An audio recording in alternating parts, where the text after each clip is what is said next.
Alléluia. Bonsoir à tout le monde et encore bienvenue pour ce deuxième jour de la conférence qui a pour thème de la métanoïa à la métamorphose. Alors ce soir, nous allons tout simplement nous lever là où nous sommes. Bienvenue à tous les frères qui sont du côté de Cives Bordeaux. Que Dieu vous bénisse là où vous êtes. Bienvenue également à toutes les personnes qui sont connectées et qui suivent également ce message, cette conférence. Que Dieu vous bénisse là où vous êtes. Donc là où tu es, tu vas tout simplement saluer ton frère qui est à côté de toi et souhaiter la bienvenue à ton frère. Dis à ton frère que Dieu voudrait que tu passes de la métanoïa à la métamorphose. Dieu veut qu'il y ait non seulement le changement de mentalité en toi, mais que ce changement de mentalité ait une répercussion physique, que ça se voit. Que ça se voit. Que ce changement intérieur ait également un impact sur ta vie extérieure.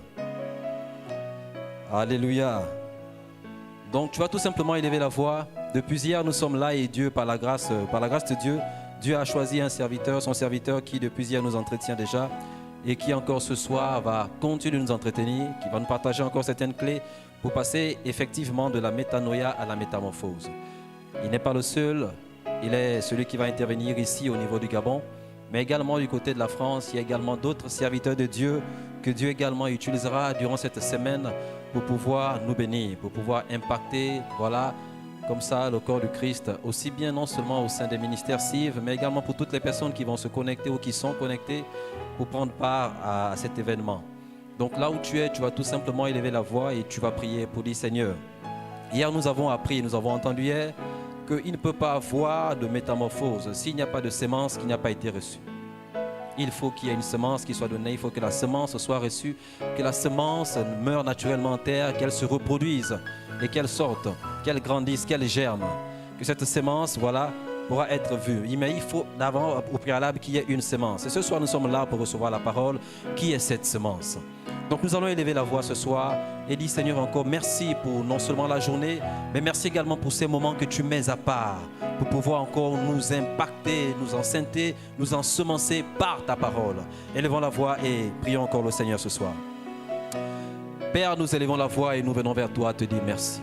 Te dis merci encore pour cette grâce que tu nous fais. Parce que nous savons encore au Père que chaque fois que tu envoies ta parole, c'est pour guérir. Chaque fois que tu envoies ta parole, c'est pour faire sortir de la fosse. Chaque fois que tu envoies ta parole, c'est pour faire sortir de l'ignorance. La Bible dit que tout ce qui existe a été créé par la parole. Rien n'existe dans ce monde sans la parole. La parole est le fondement. La parole est ce qui soutient l'humanité. La parole est ce qui nous soutient. La parole est cet élément qui nous donne la vie à tous. C'est par cette parole que nous avons été créés. C'est par la foi et même que nous croyons que le monde dans lequel nous vivons a été créé par la parole. Le monde a été créé par la parole. Et ce soir, nous sommes là parce que nous savons encore au Père que par cette même parole, tu veux non seulement encore produire un changement intérieur en nous, mais Père, également une transformation physique par la répercussion de cette parole que nous allons entendre. Voilà pourquoi tu veux que nous passions de la métanoïa à la métamorphose. Nous te disons merci. Merci pour ces moments que tu rends possibles. Merci encore pour tous ces serviteurs que tu as disposés encore pour cette semaine, durant cette semaine, pour nous entretenir encore durant cette semaine encore au Seigneur. Merci pour leur vie. Merci encore Père parce que tu les remplis davantage de toi. Tu les remplis davantage de ta parole. Tu les remplis davantage encore au Seigneur afin qu'ils puissent impacter encore au Seigneur toutes les personnes qui vont entendre ce message, toutes les personnes qui seront exposées à ce message. Merci encore au Seigneur, car cette parole soit également ajoutée la foi, afin que cette parole puisse produire, avoir un effet encore au Seigneur dans nos vies. Parce que nous ne voulons pas simplement être des auditeurs, nous ne voulons pas seulement écouter la parole. Parce que tu dis effectivement que ce ne sont pas ceux qui écoutent la parole qui sont justifiés par elle, mais c'est ceux qui la mettent en pratique. Donc nous ne voulons pas seulement être des auditeurs, mais nous voulons nous mirer devant cette parole, voir quelles sont les choses à modifier sur notre façon d'être, sur notre façon de faire, sur notre apparence. Parce que nous savons que la parole est un miroir. Et ce soir, nous nous exposons volontiers à cette parole, à ce miroir encore au Seigneur. Parce que Jésus, nous voulons te contempler, afin qu'il y ait réellement une métamorphose, une métanoïa, mais également une métamorphose.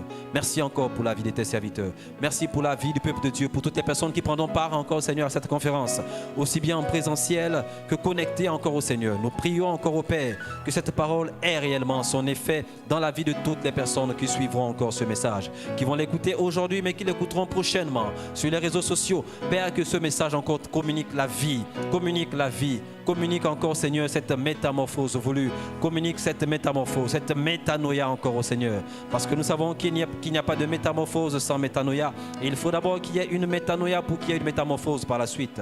Merci encore au Père pour cette parole ce soir qui vient, pour pouvoir encore changer des vies, impacter encore des vies. Merci encore au Père. Sois élevé encore, Seigneur, sois glorifié dans le nom puissant de Jésus.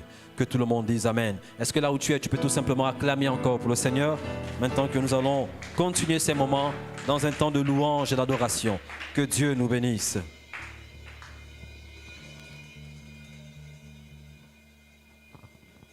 Alléluia. Est-ce qu'on peut encore acclamer le Seigneur, lui qui envoie sa parole pour nous guérir, pour nous sortir de la fosse, pour nous délivrer de l'ignorance. Alléluia. Donc nous voulons chanter Jésus parce qu'il est le roi.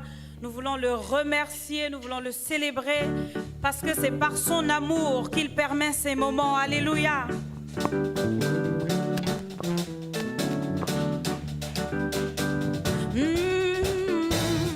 Je veux chanter pour Jésus. Il est le roi. Dans ma vie de tous les jours. Il est le roi. Ma vie lui appartient. Désormais, Avec toi Jésus je régnerai. à jamais. Je veux chanter pour Jésus. Il est le roi. Dans ma vie de tous les jours. Il est le roi. Ma vie lui appartient. Désormais, Avec toi Jésus je régnerai. à jamais. Oui, je veux acclamer Jésus Il est le roi. dans mon cœur et tous les jours. Il est le roi. Ma vie lui appartient. Désormais, Avec toi Jésus je régnerai. à jamais. Oh oui, je veux acclamer Jésus Il est le roi. dans ma vie de tous les jours. Il est le roi. Ma vie lui appartient.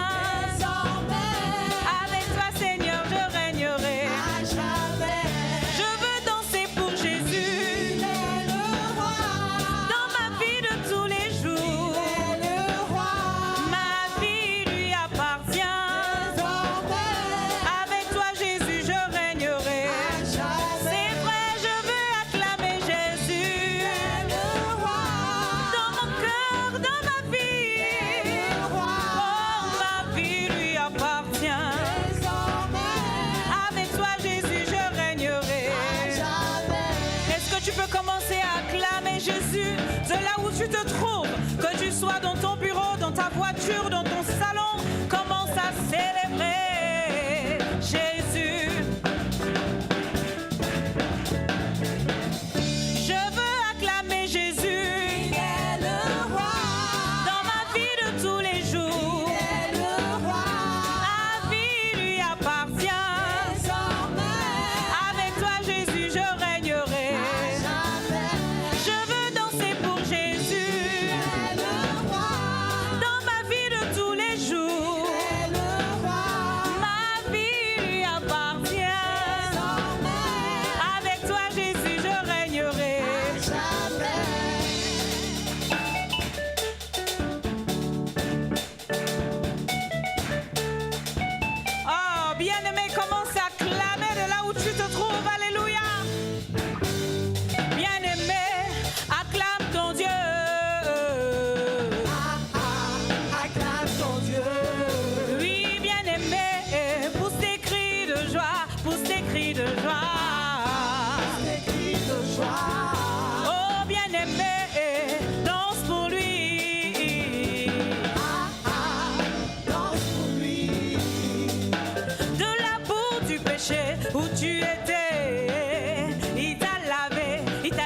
fils, je t'aime. Le salut que tu voulais, te l'a donné, le salut que tu cherchais, te l'a donné, la santé que tu voulais. te l'a donné. Oui, bien-aimé, acclame ton Dieu. Ah ah, acclame ton Dieu. Oh, bien-aimé, pousse tes cris de joie, pousse tes cris de joie. Des cris de joie. Oh, bien-aimé,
Nous disons que tu es l'Éternel et nous te bénissons ce soir, Seigneur. Notre désir, c'est demeurer dans ta présence. C'est toi que nous voulons. Environne-nous de ta présence. Alléluia.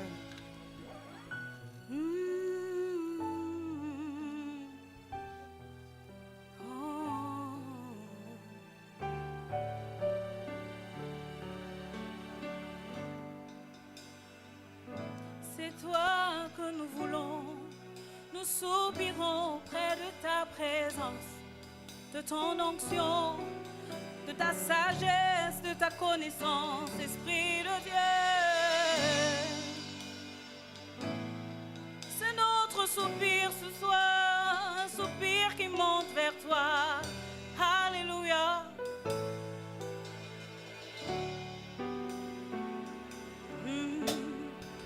Ce que nous voulons, c'est toi.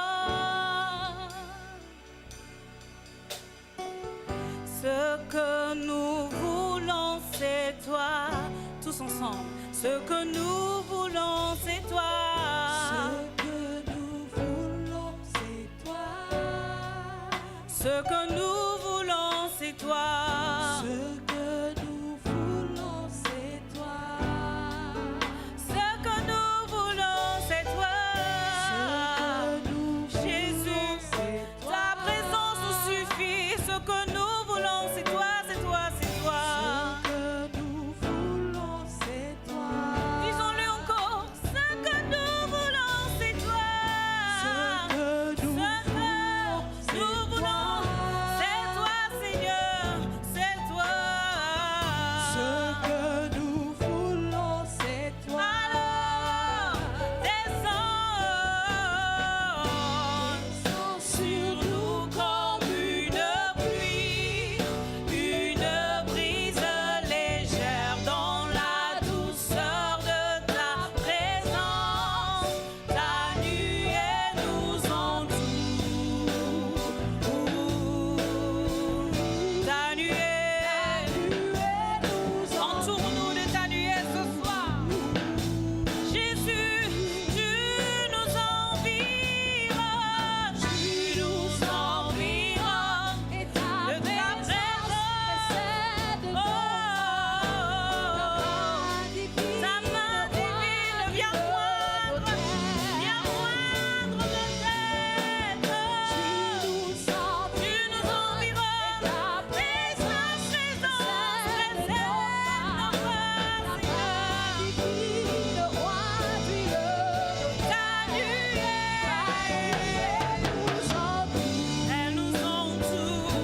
elle nous entoure pour nous conduire où tu nous attends, Seigneur.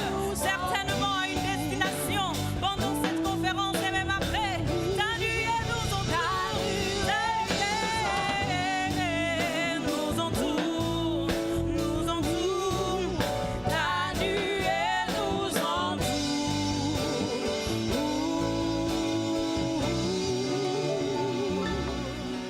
Oh, conscient que ta nuée est autour de nous, Père, nous voulons soupirer. Nous nous disposons encore, âme et esprit, à recevoir ce que tu as prévu ce soir pour nous, ce que tu veux donner. Père, nous l'acceptons avec amour, avec douceur, avec respect. Oh, alléluia. Merci Seigneur.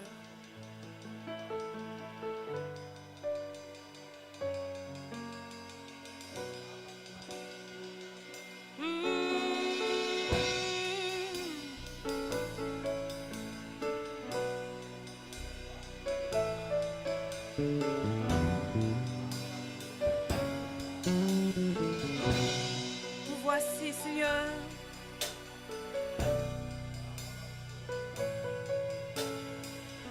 Alléluia, alléluia. Oh. Et tous les rois, Tous les rois devant ta face proclament ta gloire, ta journée. tu es assis. Tu es assis dans la victoire, tu es roi.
Est-ce que là où tu es, tu peux tout simplement adorer le Seigneur?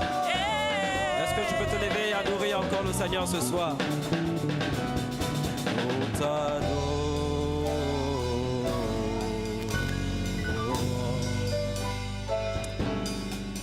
Alléluia. Est-ce que ce soir là où tu es, tu peux tout simplement acclamer pour le Seigneur? Est-ce que tu peux acclamer pour le Seigneur ce soir? Seigneur, nous t'adorons. Nous t'adorons. Nous t'exaltons, nous t'élevons. Parce que tu es Dieu. Tu es Dieu, il n'y en a point d'autre. Tu n'es comparable à personne. Nul n'est comme toi. Sur la terre, sur le ciel, dans le ciel, sous la terre. Nul n'est comparable à toi. Tu es Dieu d'éternité en éternité. Et ce soir, nous te disons merci. Merci encore pour ces moments que tu mets à part, pour pouvoir nous impacter par ta parole, pour pouvoir nous ensemencer par ta parole. Parce que oui, nous sommes le chant de Dieu. Merci Seigneur. Sois élevé, sois glorifié dans le nom puissant de Jésus. Que tout le monde dise Amen. Tu peux t'asseoir là où tu es. Et encore bienvenue ce soir à ce deuxième jour de cette conférence qui a pour thème de la métanoïa à la métamorphose. Donc déjà nous avons commencé depuis hier et hier nous étions là et nous avons été entretenus par un serviteur de Dieu et nous avons considéré comme sous-thème le chant de Dieu. Et je pouvais encore, ou encore du moins ce que l'homme de Dieu pouvait nous dire hier, c'est que nous sommes le chant de Dieu et que nous sommes créés pour accomplir les desseins de Dieu. Mais que dans ce chant, il était possible de recevoir plusieurs types de semences. Tout dépendait de la source de la semence. Et qu'en effet, le Seigneur lui-même, il semait sa parole dans nos cœurs. Mais que l'ennemi aussi avait la possibilité de s'aimer une semence qui était négative. Et que par conséquent, nous avons pour comment on appelle, pour objectif ou encore pour tâche, pour mission, de pouvoir veiller sur notre cœur. Parce que si Dieu pouvait accomplir, ou encore pour que Dieu puisse accomplir ses desseins dans nos vies, nous devons accepter non seulement sa parole, mais également la laisser croître en nous. Amen. Et nous avons également la responsabilité d'ôter toute forme de semence qui n'est pas de Dieu en nous. Voilà pourquoi le thème c'est de la métanoïa à la métamorphose. On peut certainement se poser des questions, mais comment passer de la métanoïa à la métamorphose? Ce soir, Dieu a prévu un serviteur qui a cette grâce de pouvoir nous expliquer comment nous y prendre. Pour que cet enseignement ne soit pas seulement théorique, mais que nous recevons une part. Et hier, il nous l'a promis. Hier, lorsqu'il faisait l'introduction, il a dit ça, c'était que l'introduction, je vous donnerai les clés pour savoir comment faire pour passer de la métanoïa à la métamorphose. Et ce soir encore, en ce deuxième jour, nous avons cette grâce et cette opportunité d'accueillir comme ça un serviteur de Dieu, je vais tout simplement le nommer. C'est le docteur Emar Munyengevava, qui nous a entretenus depuis hier, mais qui n'est pas inconnu au ministère CIV. Ici au Gabon, nous avons l'habitude de le recevoir et je peux attester que réellement c'est un serviteur de Dieu. Hier, comme il pouvait encore le dire, il est marié à son épouse, ça fait déjà 24 ans et il est père de 3 enfants, biologiquement parlant, mais également spirituellement parlant, c'est quelqu'un que Dieu utilise. Et donc, je sais qu'il a plusieurs fils spirituels derrière lui.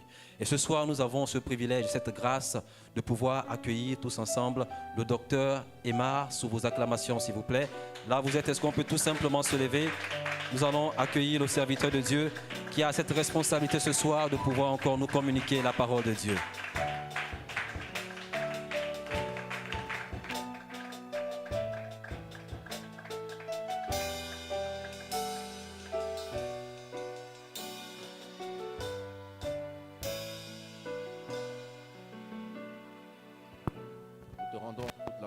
Toi le Dieu vivant, toi le Dieu véritable,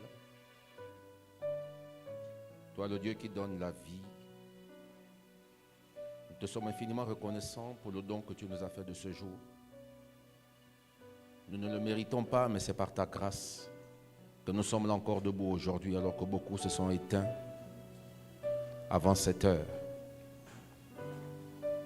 Mais c'est aussi, Seigneur, le signe que tu as des choses encore à faire avec nous. Et nous sommes là ce soir pour te servir, nous sommes là ce soir pour t'adorer, pour t'honorer, pour t'élever et reconnaître que tout ce que nous sommes, nous le tenons de toi. Père, je te recommande maintenant toutes ces familles, je te recommande ton Église dans le monde. Je prie au nom de Jésus que ta grâce les visite, que ta grâce visite chaque maison, que ta grâce visite, Seigneur, tous ceux qui t'appartiennent dans ce monde et même ceux qui ne te connaissent pas. Que ta grâce, Seigneur mon Dieu, les visite. Je te le demande au nom de Jésus. Je déclare la vie, je déclare la restauration, je déclare la guérison sur tous ceux qui reçoivent ce message ce soir. Il est écrit que tu envoyas ta parole et tu les guéris. Que ta parole qui sera libérée ce soir apporte la guérison. Que ta parole qui sera libérée ce soir vienne briser les chaînes de la captivité. Que ta parole qui sera libérée ce soir restaure les ministères, les destinées.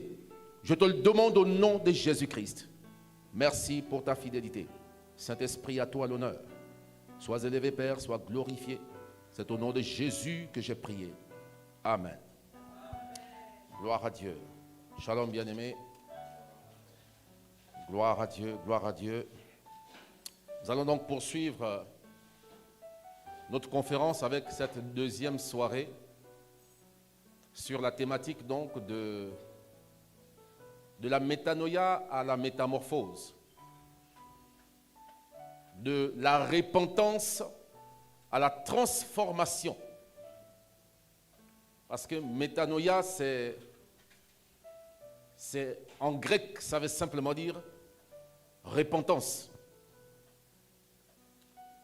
Et donc nous avons vu hier soir que nous sommes le champ de Dieu, le champ que Dieu cultive, et ce que Dieu utilise pour cultiver ce champ, c'est la semence qu'il utilise, c'est sa parole. Nous avons vu en tant que champ de Dieu l'éclat du champ que nous sommes, la splendeur du champ que nous sommes, la manifestation du champ que nous sommes, l'intérêt du champ que nous sommes repose sur la semence qui a été semée. Alléluia. Parce que ce qui attire un champ, ou sinon ce qui fait la beauté d'un champ, c'est la flore qu'il y a dessus. Il y a des champs qui sont beaux à voir et d'autres qui ne le sont pas. Il y a des champs qui attirent les regards et d'autres pas. Mais tout dépend de la sémence qui a été posée. Et pour ce qui nous concerne, il est question donc de la sémence de Dieu qui nous est transmise par sa parole. Et nous avons compris que chaque parole que nous recevons de Dieu est une sémence qui, lorsqu'on la garde, on l'accueille sur le champ que nous sommes, lorsqu'on l'accueille dans notre cœur, cette sémence travaille en nous, elle germe en nous, elle se développe, elle grandit pour ensuite manifester ce qu'elle est. Alléluia. Gloire à Dieu. Alors, on va relire un texte que nous avons lu hier avant que je ne donne donc le thème de mon message de ce soir. On va relire un texte donc d'Éphésiens 4, un texte que nous avons lu hier. Éphésiens chapitre 4, les versets 22 à 24. Éphésiens chapitre 4, versets 22 à 24. Et je vais lire ce texte donc dans la traduction second 21. Il dit: on vous a enseigné à vous débarrasser du vieil homme qui correspond à votre ancienne manière de vivre et qui se détruit sous l'effet de ses désirs trompeurs. À vous laisser renouveler par l'esprit dans votre intelligence et à vous revêtir de l'homme nouveau créé selon Dieu dans la justice et la sainteté que produit la vérité. Amen. Donc ce texte nous dit: on vous a enseigné à vous débarrasser du vieil homme, c'est-à-dire de votre ancienne manière de vivre. On vous a enseigné. Et ce soir donc, et comme on l'a vu hier, on a compris que la vie juste que Dieu réclame de nous, la vie juste que Dieu attend de nous, qu'il nous démontre, elle est produite par la vérité. Elle est produite par la parole, par l'influence de la parole sur nos vies. Et il dit ici que pour pouvoir être délivré, débarrassé, affranchi du vieil homme. Donc, pouvoir être délivré de son ancienne manière de vivre. Sinon, pour changer de vie, il faut être enseigné. Et donc, ce soir, je voudrais vous entretenir sur le pouvoir de la contemplation. Je voudrais vous entretenir sur la contemplation. Et demain, nous verrons le pouvoir de la foi. Vous allez vous rendre compte que ça va ensemble. Mais compte tenu du temps qui nous est imparti, je vais aborder ce soir juste la contemplation, le pouvoir de la contemplation. On va relire aussi un texte, je crois que nous avons lu hier, c'est Hébreux au chapitre 5, les versets 12 à 14. Hébreux chapitre 5. Hébreux chapitre 5, versets 12 à 14. Hébreux chapitre 5, versets 12 à 14.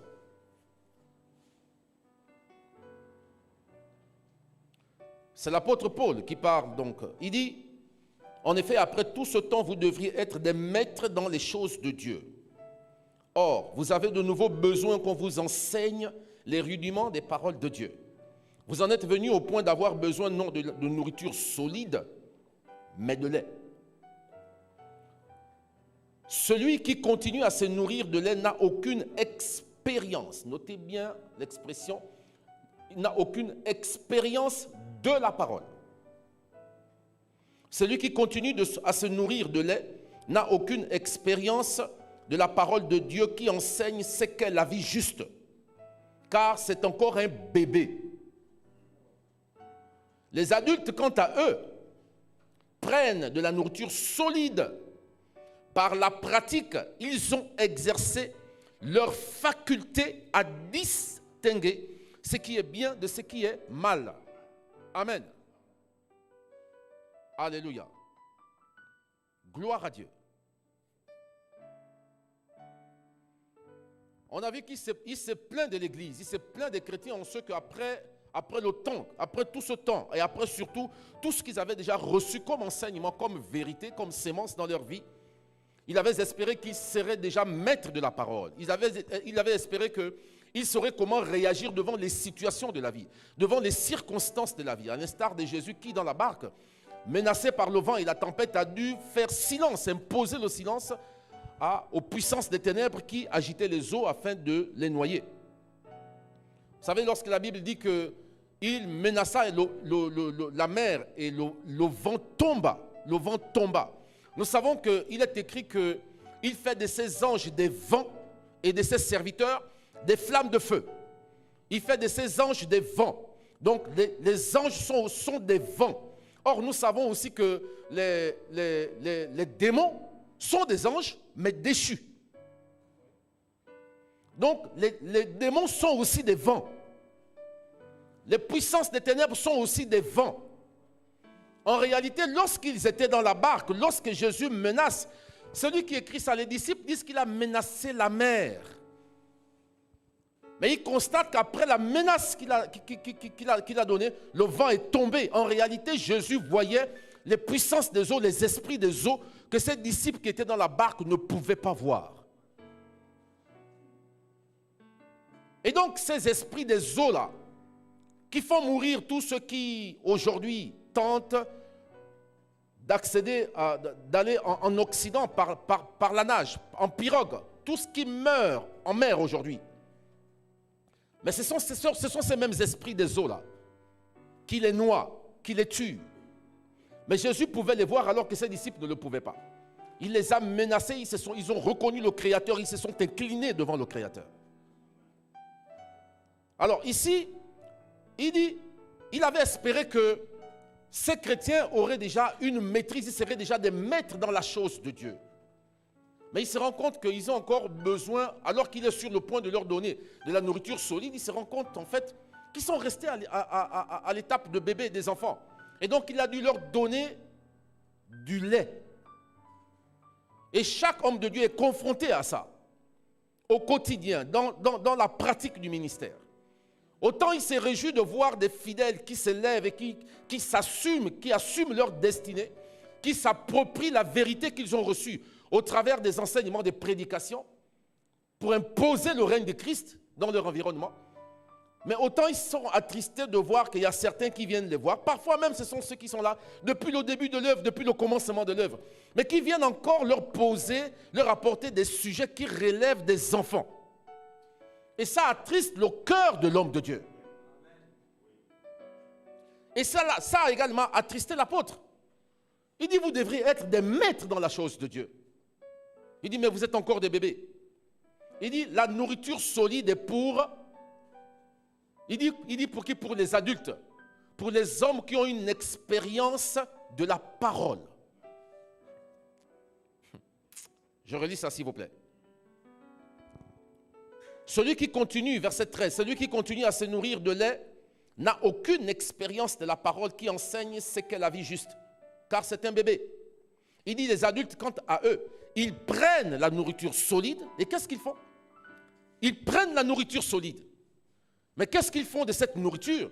Il dit, par la pratique, ils ont exercé leur faculté à distinguer ce qui est bien de ce qui est mal. Amen. Donc, qu'est-ce que les adultes font? Ils s'approprient la parole, la vérité, mais qu'est-ce qu'ils font? Ils exercent leur faculté à distinguer ce qui est bien de ce qui est mal. Ils exercent leur esprit, ils rôdent leur esprit. Pourquoi? Par la pratique de la parole. Alléluia. On va lire ici 1 Timothée chapitre 4 verset 8. 1 Timothée. 1 Timothée chapitre 4 verset 8. C'est un conseil que l'apôtre Paul donne à son fils Timothée. 1 Timothée chapitre 4 verset 8. Voici ce que dit lui, c'est bon. Timothée apporte ce conseil. L'apôtre Paul apporte ce conseil à son fils Timothée. Il dit ceci. Il dit, exerce-toi à la piété. Pourquoi? Il dit, car l'exercice corporel est utile à peu de choses, tandis que la piété est utile à tout, ayant la promesse de la vie présente et de celle qui est à venir. Amen. Il dit, exerce-toi à la piété. La piété, c'est l'attachement à Dieu. Il dit, exerce-toi. Et il fait une analogie il fait une comparaison avec ce qui se passe avec un sportif. Il dit, l'exercice physique, corporel est utile. C'est pas mauvais, c'est bien. Il dit, mais c'est utile à peu de choses. Il dit en revanche, la piété. Il dit, l'attachement à Dieu. Il dit, exerce-toi à la piété. Pourquoi? Parce qu'elle est utile à tout.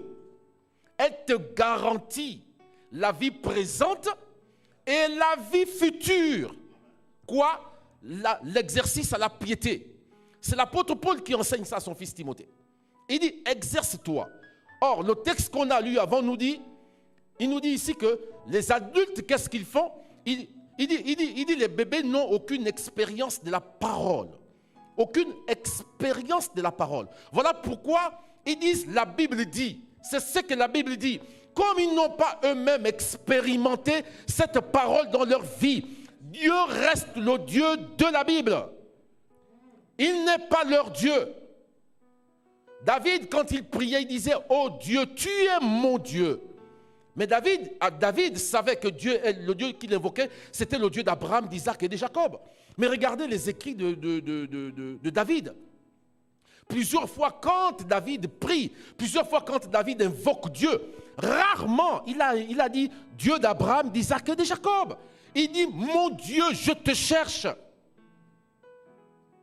Mon Dieu, je te cherche. Il dit, les adultes, qu'est-ce qu'ils font? Ils s'approprient la vérité, mais qu'est-ce qu'ils font? Par la pratique de la parole, ils exercent leur faculté. On verra qu'est-ce que ça veut dire et surtout comment ça se fait. Ils exercent leur faculté à discerner, à distinguer ce qui est bien de ce qui est mal. Mais c'est très important. Lorsqu'on a lu Romains 12, 2, il dit, soyez transformés par le renouvellement de l'intelligence. Pourquoi? Afin que vous discerniez quelle est la volonté de Dieu. Et c'est important de distinguer la volonté de Dieu. C'est important en tout temps, en toutes circonstances, de discerner la volonté de Dieu. Une femme va recevoir 2 demandes en mariage de 2 hommes différents. Elle a besoin de discerner quelle est la volonté de Dieu, quel est le choix qu'elle doit faire. Un homme a 2 offres d'emploi. Toutes les 2 offres paraissent alléchantes, mais il a besoin de discerner quelle est la volonté de Dieu, quel est le choix que je dois faire. Comment pouvez-vous expliquer que David, qui avait l'habitude de taper les Philistins, chaque fois qu'on vient dire à David, les Philistins se préparent à rentrer en guerre contre toi. David, il se tourne vers Dieu, il demande, dois-je les combattre? Dieu lui dit, oui, va, je te donne la victoire sur eux. Mais David avait l'habitude de mater les Philistins. David aurait pu s'installer dans ses victoires passées et considérer que, bon, de toutes les façons, ça, ce sont mes viandes. Et aujourd'hui encore, je vais leur faire ce que j'ai l'habitude de le faire. Et même qu'ils me connaissent. Mais David, chaque fois, il consultait d'abord Dieu. Pourquoi? Il avait besoin de discerner la volonté de Dieu. Autant la majorité de fois où il a demandé, il a consulté Dieu, Dieu a dit vas-y, mais une fois, Dieu lui a dit n'y va pas. Sinon, tu ne reviendras pas de là-bas vivant.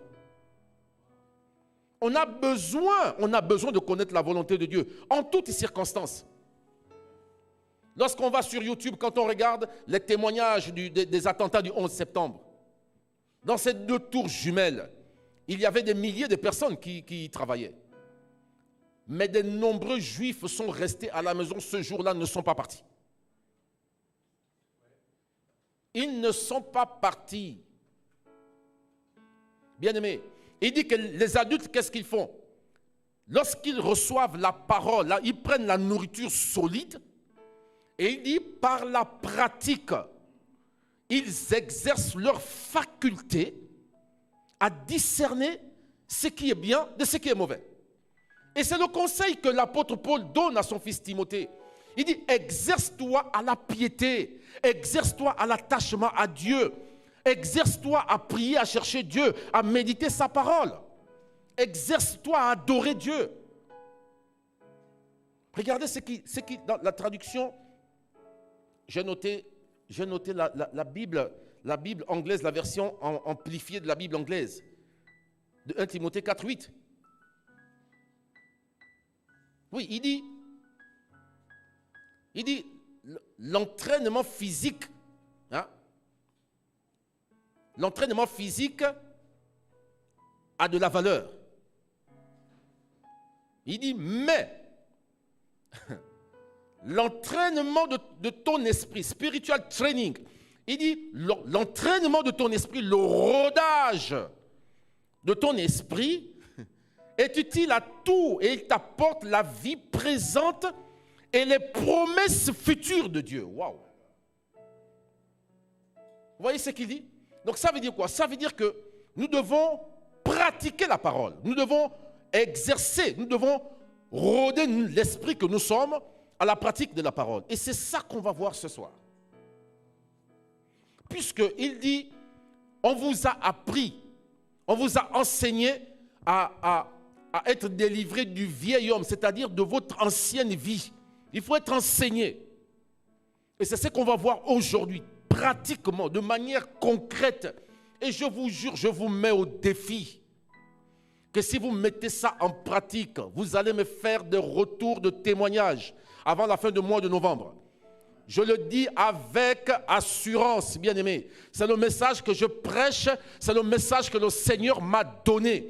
Et je vois ce que Dieu fait dans l'église. Nous avons des cas de guérison des cancers dans l'église, attestés cliniquement. On a des cas de guérison du VIH-Sida, attestés cliniquement.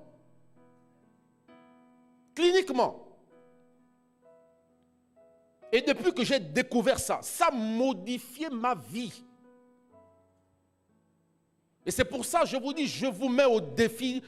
Dieu m'est témoin que si vous pratiquez ça, vous mettez ça en pratique.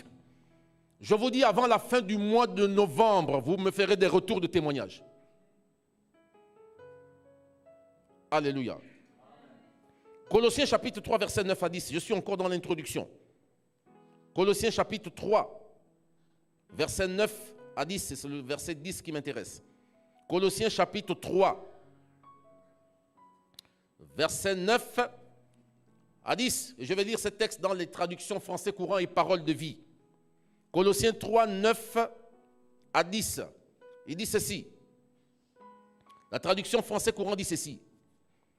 Ne vous mentez pas les uns aux autres, car vous avez abandonné votre vieille nature avec ses habitudes.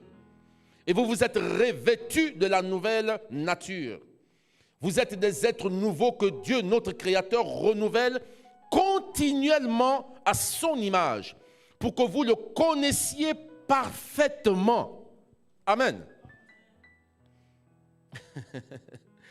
Vous êtes des êtres nouveaux que Dieu, notre Créateur, renouvelle continuellement à son image. La traduction Parole de vie dit ceci. Ne vous mentez plus les uns aux autres. En effet, ce que vous étiez avant avec vos façons de vivre, vous vous en êtes débarrassé comme d'un vieux vêtement. Et comme si vous aviez mis un vêtement neuf, vous êtes devenu une personne nouvelle. Cette personne se renouvelle sans cesse. Elle se ressemble de plus en plus à son Créateur. C'est ainsi que vous pourrez connaître Dieu parfaitement. Alléluia. Il dit ici, le nouvel homme se renouvelle continuellement. Donc ce n'est pas une fois.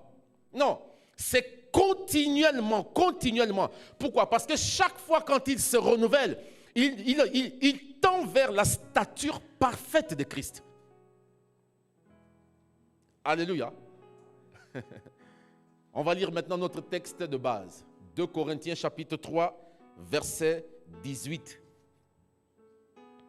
2 Corinthiens chapitre 3, verset 18. 2 Corinthiens chapitre 3, verset 18. Lui second dit ceci.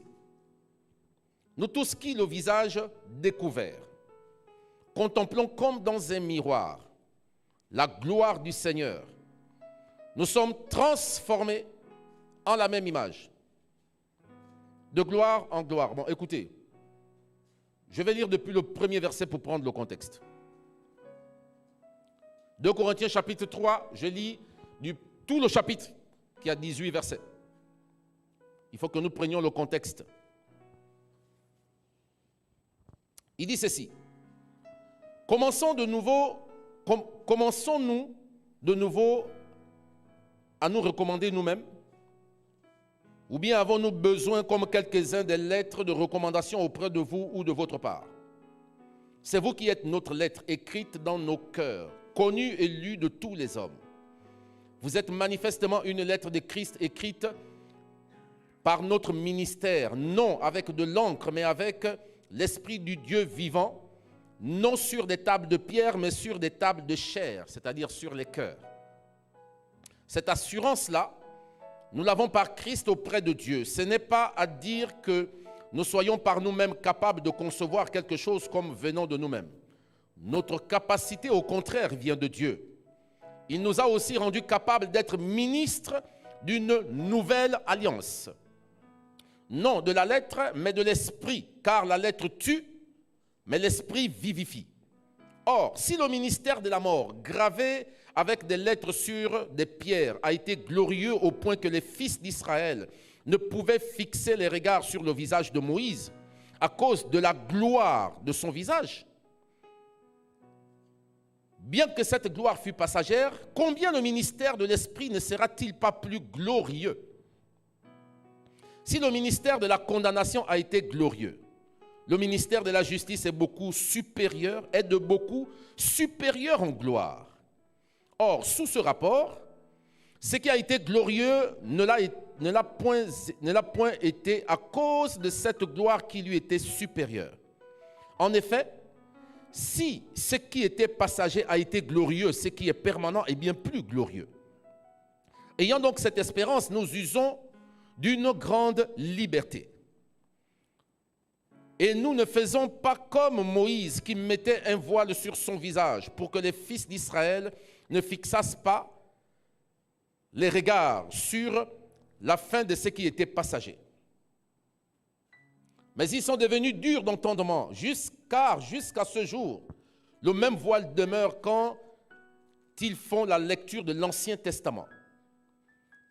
Et il ne se lève pas parce que c'est en Christ qu'il disparaît. Jusqu'à ce jour, quand on lit Moïse, un voile est jeté sur les cœurs. Mais lorsque les cœurs se convertissent au Seigneur, le voile est ôté. Or, le Seigneur, c'est l'Esprit, et là où est l'Esprit du Seigneur, là est la liberté. nous tous qui le visage découvert, contemplons comme dans un miroir la gloire du Seigneur, nous sommes transformés en la même image, de gloire en gloire, comme par le Seigneur l'Esprit. Amen. Merci. Alléluia. Ici, l'apôtre Paul fait un comparatif entre la première alliance et la deuxième alliance. Ici, l'apôtre Paul dit que nous sommes serviteurs de la nouvelle alliance. Il dit nous ne sommes plus serviteurs de l'ancienne alliance. Lorsqu'on voit Jésus sur la montagne de la transfiguration, Moïse et Élie lui apparaissent. Élie représentant les prophètes, Moïse représentant la loi. Vous allez vous rendre compte que chaque fois, il est écrit, surtout dans l'Ancien Testament, c'est la loi et les prophètes. Ça veut dire qu'on doit faire comme ça, parce que ça a été établi par la loi et les prophètes. Mais lorsque Jésus, sur la montagne de la transfiguration, fait la rencontre de Moïse et d'Élie, dit la Bible, qui sont venus pour lui parler de comment est-ce qu'il va souffrir. Là, sur cette montagne, ils ont été enveloppés de la nuée, de la gloire de Dieu. Et une voix se fit entendre dans cette nuée. Il dit, celui-ci est mon fils bien-aimé en qui j'ai mis toute mon affection. Écoutez-le. Écoutez, Dieu ne parle pas à Moïse. Dieu ne parle pas à Élie.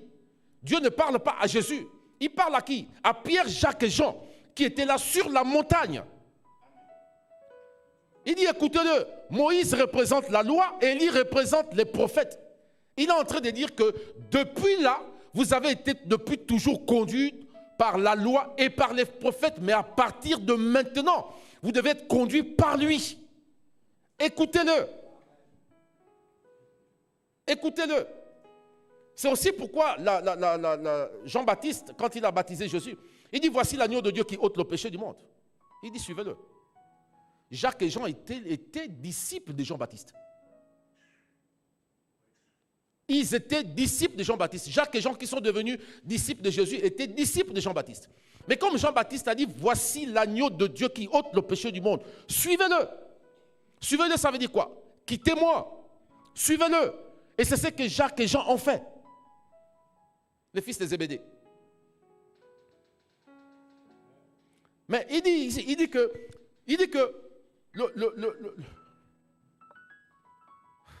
le ministère de la loi, l'alliance de la loi, il dit ce ministère était glorieux. Cette gloire qui était sur le visage de Moïse. Il dit, oh là là, il dit que ce voile-là, il disparaît lorsqu'on vient à Christ. Il dit chaque fois que les Juifs font lecture de l'Ancien Testament, chaque fois qu'ils font lecture de la loi de Moïse, le même voile vient sur eux.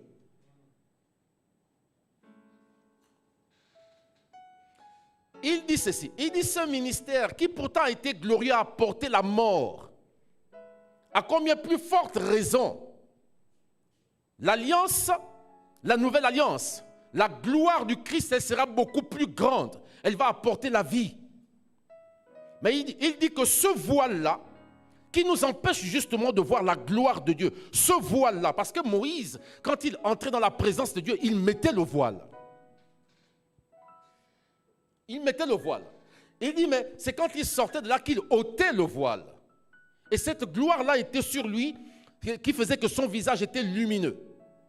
Au point que même sa femme avait peur de l'approcher quand il descendait de la montagne.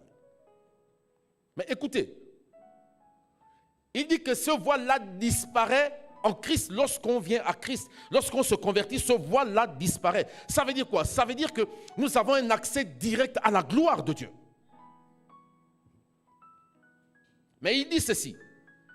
Il dit, nous tous, qui le visage découvert.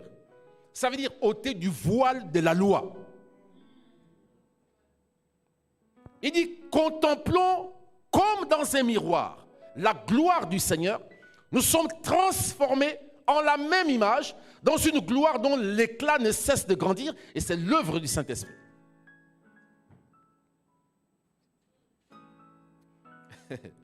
Alléluia. Écoutez, voici ce que le dictionnaire donne comme définition de contempler. Parce qu'il dit, nous tous qui contemplons, il dit, nous sommes transformés. Qui est transformé, c'est celui qui contemple. Bien aimé, il est question de la métanoïa à la transformation, à la métamorphose.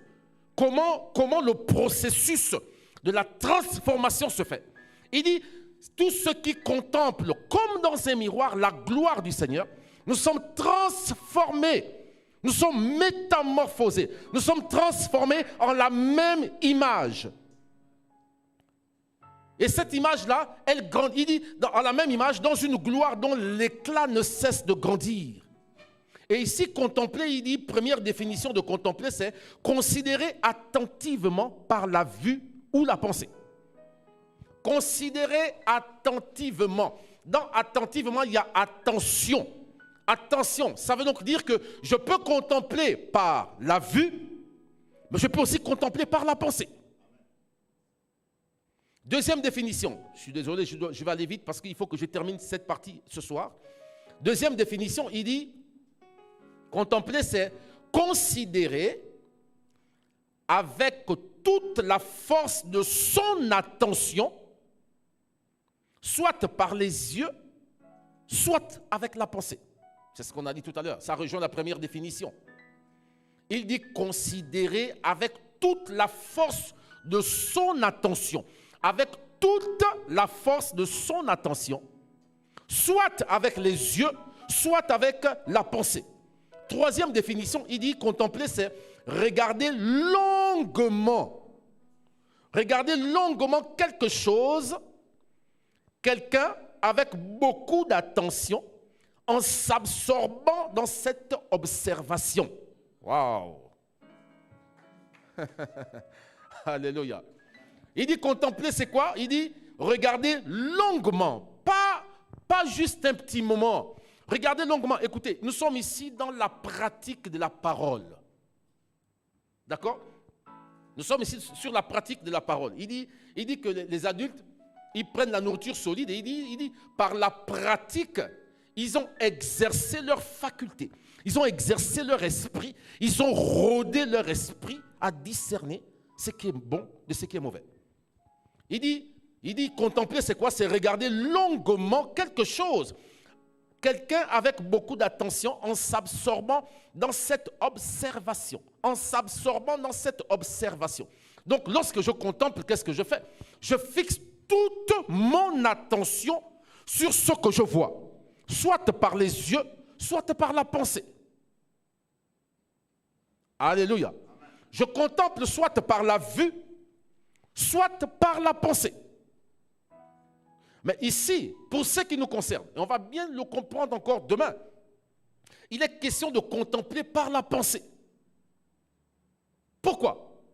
Parce qu'il est question pour nous d'accueillir la sémence de Dieu dans le champ que nous sommes. La Bible dit que la foi vient de ce que l'on entend. Et ce que l'on entend vient de la parole de Christ. Donc, il dit, mais nous tous qui, le visage découvert, contemplons comme dans un miroir la gloire du Seigneur. Nous sommes transformés en la même image. Quelle image? Mais l'image qui nous est renvoyée par ce que nous contemplons. Écoutez, Jean chapitre 1, verset 1 à 4 nous dit, au commencement était la parole était avec Dieu, la parole était Dieu. On va lire ça. Jean chapitre 1, verset 1 à 4. Au commencement était la parole était avec Dieu et la parole était Dieu. Elle était au commencement avec Dieu. Toutes choses ont été faites par elle et rien de ce qui a été fait n'a été fait sans elle. En elle était la vie et la vie était la lumière des hommes. La lumière, lui, dans les ténèbres et les ténèbres ne l'ont point reçue. Il y eut un homme envoyé de Dieu, son nom était Jean. Il vint pour servir de témoin, pour rendre témoignage à la lumière, afin que tous crussent par lui. Il n'était pas la lumière, mais il parut pour rendre témoignage à la lumière. Cette lumière était la véritable lumière qui, en venant dans le monde, éclaire tout homme.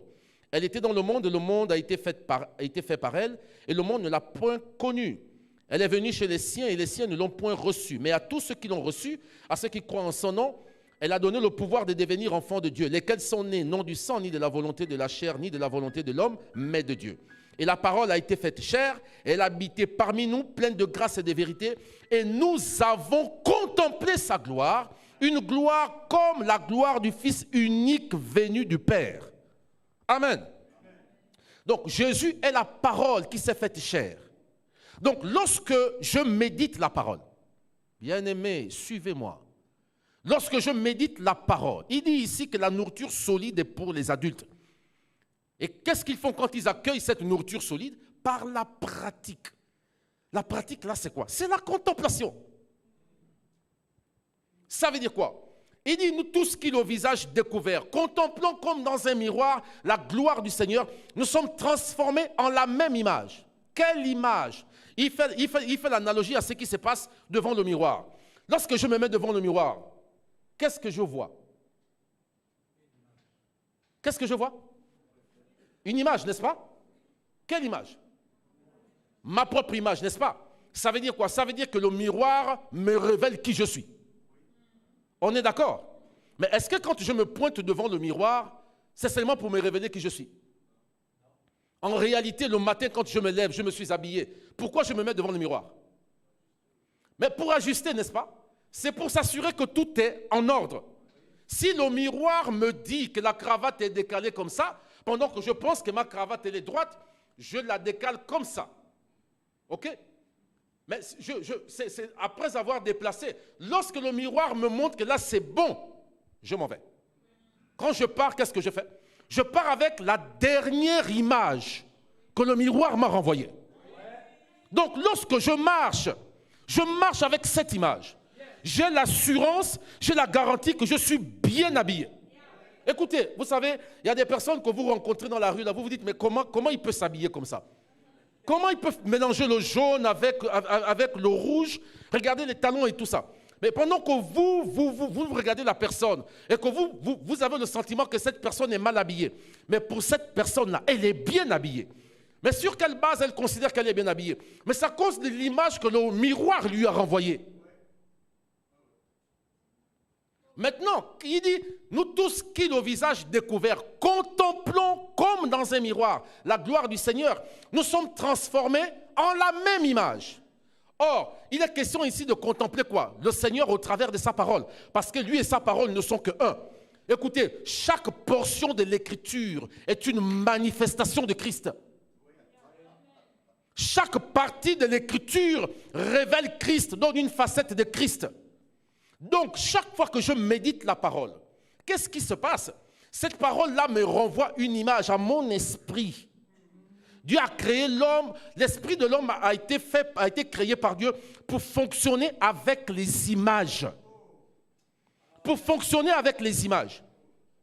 Ça veut dire quoi? Il dit que lorsque je contemple, comme dans ces miroirs, et on a vu que contempler c'est quoi? C'est regarder longuement quelque chose. Il dit c'est considérer avec toute la force de son attention, soit avec les yeux, soit avec la pensée. Ça veut dire que lorsque je concentre toute mon attention sur ce que Dieu dit dans sa parole, je prends du temps. Cette parole-là, qu'est-ce qui se passe? Le Seigneur me renvoie une image à mon esprit. Et lorsque cette image vient, cette image est une sémence. Elle vient féconder mon esprit. Et il dit, je suis transformé en la même image. Ça veut dire, je deviens, c'est que cette image me révèle que je suis. Mais écoutez, je vais vous le démontrer par la pratique. Du moins, je vais ici prendre des exemples que nous connaissons tous. Quelqu'un est malade. Je fais à dessein de prendre ces exemples parce que c'est des cas vécus que je connais. Quelqu'un est atteint du VIH, par exemple, mais il n'en sait rien. Il n'en sait rien. Et puis un jour, il commence à manifester certains symptômes. Parfois, c'est des boutons qui sortent de tous les côtés ou bien tout à coup, il y a une dégradation de son état de santé ou parfois même, c'est juste un petit mal qui l'amène à l'hôpital. Et le médecin va lui prescrire une batterie d'examens. Les résultats des examens révèlent que cette personne est atteinte du VIH. Cette personne n'en savait rien. Elle vivait normalement. Mais à partir de l'instant où le médecin lui a dit, monsieur, madame, vous êtes atteint du VIH. Vous savez ce qui se passe? Inconsciemment, la personne là, qu'est-ce qu'elle fait? Elle démarre le processus de la contemplation. Tout de suite, elle se voit mourir dans les temps qui viennent. Tout de suite, elle voit tout tomber. Tout se passe dans sa pensée. On a vu qu'on peut contempler par la pensée. Tout de suite, sur la base de ce que la personne a entendu, vous êtes atteint du VIH. Il était atteint depuis longtemps. Mais son ignorance a fait qu'il contenait la situation, il vivait normalement. Certes avec ce petit mal, mais tout allait plutôt bien. Mais à partir de l'instant où il a commencé à contempler, il a commencé à fixer toute son attention sur ce que le médecin a dit. Donc je suis atteint du VIH. Tout de suite, il se voit mourir. Tout de suite, il visualise la chose. Il voit que dans les temps qui viennent, pour lui, il voit déjà que son état de santé va se dégrader et il va tomber malade. Donc, en fait, qu'est-ce qu'il fait? On va bien revenir là-dessus. Par le processus de l'imagination, il se voit malade. Et comme il garde déjà cette image de ce qu'il est malade, il l'entretient avec lui, en lui. Il dit, nous sommes transformés en la même image. Ça veut dire quoi? Ça veut dire qu'il devient exactement ce qu'il a vu de lui, entretenu, l'image qu'il a gardée de lui, dans son esprit. Alléluia. Écoutez, je vous prends un autre exemple. Un cas vécu. Un homme, c'était dans un pays, je ne sais plus lequel. Il était malade. Mais il a fait plusieurs cliniques. On lui fait une batterie d'examens. Cliniquement, il n'est pas malade. Il n'y a rien. Mais il est malade. Et ça a duré comme ça pendant longtemps. Les médecins lui disent, écoutez, on ne peut rien vous prescrire. Pourquoi? Parce que cliniquement, vous n'êtes pas malade. On ne peut pas vous prescrire un traitement. Et le gars, il jure qu'il ne sort pas de l'hôpital. Il dit non, vous devez me soigner, vous devez me soigner. Vous savez, il y a des personnes comme ça, elles sont malades. Cliniquement, il n'y a rien. Ce sont des maladies dites psychosomatiques. Cliniquement, il n'y a rien. Mais la personne, elle sait qu'elle est malade. Mais ce qui se passe, c'est quoi? Il jure qu'il ne sort pas de l'hôpital. Il décide de rester là. Il a fait un sit-in là. Il s'est installé lui-même sur un lit. Il a dormi là. Il dit, je suis fatigué de faire les hôpitaux. Tout le monde me dit, tous les médecins me disent que je ne suis pas malade. Maintenant, pourquoi je ressens ce que je ressens? Vous savez ce qu'ils ont fait? Il y a un médecin qui a eu cette idée-là. Il a dit, bon, écoutez, le problème de cet homme est là-dedans. Je ne sais pas s'il était psychiatre ou je ne sais pas. Il dit, le problème de cet homme-là est là-dedans. Alors, qu'est-ce qu'il a fait? Ils ont pris un biscuit. Ils ont pris un petit bouchon là, d'un tout petit bocal là. Ils ont pris un bouchon et ils ont écrasé le biscuit dans le bouchon. Ils ont mis un peu d'eau et ils ont mis ça dans le bouchon. Et donc, puisqu'ils ont écrasé le biscuit, hein, vraiment sous forme de poudre là, ils ont mis ça dans le petit bouchon, ils ont versé de l'eau. Ils ont attendu que ça se solidifie. Après, qu'est-ce qu'ils ont fait? Ils ont sorti le morceau de biscuit du bouchon, mais qui était rond et qui avait la forme d'un comprimé. Vous savez ce qu'ils ont fait? Ils sont venus, le médecin est venu, ils sont venus 4 médecins devant cet homme. Ils sont venus à 4. Donc quand le patient voit les 4 médecins arriver, il s'est dit là, c'est fini. Quand ils viennent à 4 comme ça, c'est sûr que c'est pour me dire que là, c'est fini pour moi. Dans les heures qui viennent, je vais mourir. Et le médecin dit, écoutez, monsieur, on a reçu le traitement. Il dit, ah bon? Il dit, écoutez, on a reçu le traitement. Je crois qu'ils avaient fait ça avec 2 ou 3 comprimés, enfin. 2 ou 3 comprimés. Il dit, écoutez, ce traitement-là est venu des États-Unis. Tous ceux qui, comme vous, ont souffert de ce que vous souffrez là, ils ont été guéris. Donc, voici le remède. Et il dit, vous êtes sûr, docteur? Il dit, on est sûr à 100%. Tous les autres médecins disent, écoutez, monsieur, prenez seulement les 3 comprimés là, en une seule fois, c'est fini. Vous allez dormir, vous verrez que demain, tout sera rentré dans l'ordre. Il dit, ah, rapidement comme ça là. Il dit, c'est très efficace. On lui donne un verre d'eau. Monsieur se met à boire 3 gros comprimés, ne sachant pas qu'il est en train d'ingérer de biscuits. Il a bu. Les médecins ont dit c'est bon. Il a dormi. Le lendemain, quand ils viennent me voir, alors monsieur, comment vous allez? Ah, mais docteur, mais vraiment, votre médicament là est vraiment efficace. Hein? Vraiment, votre médicament est efficace. Vous voyez, ils ont joué avec son esprit. Qu'est-ce qu'ils ont fait? Ils ont déconnecté. La vérité, c'est quoi? C'est que quand quelqu'un est malade, il contemple la maladie. Quand il est écrit qu'il envoya sa parole et il les guérit, qu'est-ce qu'il est en train de faire? Il envoie sa parole, la parole diffuse l'image. Il dit, par ces meurtrissures, vous avez été guéris.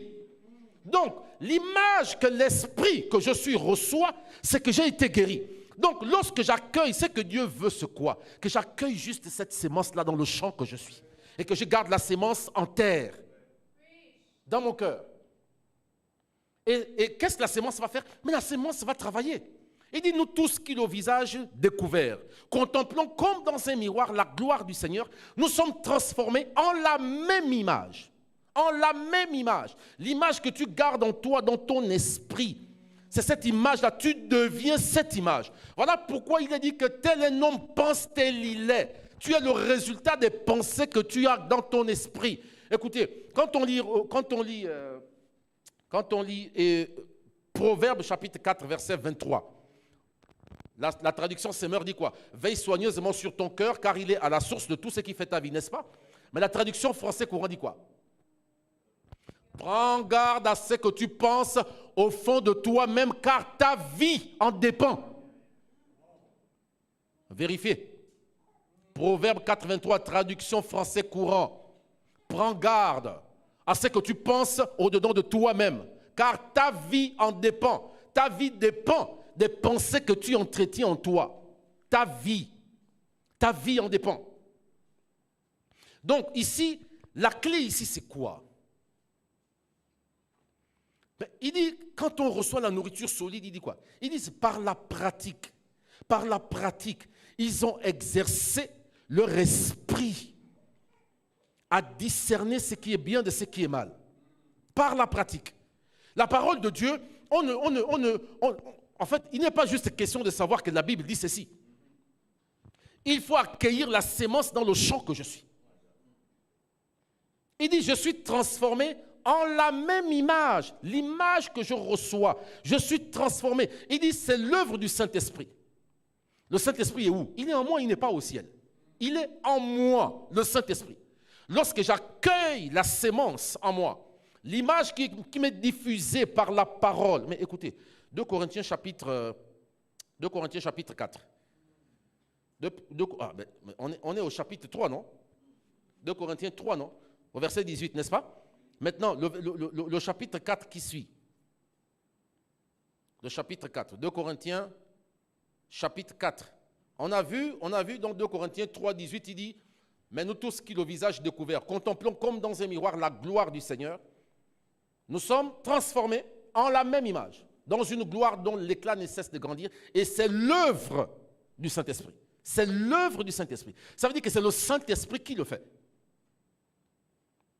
Maintenant, la suite, il dit quoi? Il dit, c'est pourquoi, ayant ce ministère, selon la miséricorde qui nous a été faite, ne perdons pas courage. C'est pourquoi, ayant ce ministère, quel ministère? Le ministère de la contemplation. C'est le ministère qui est commun à tous les chrétiens. Le ministère de la contemplation. Il dit, ayant, mais vous voyez bien que c'est la suite du verset 18 du chapitre précédent.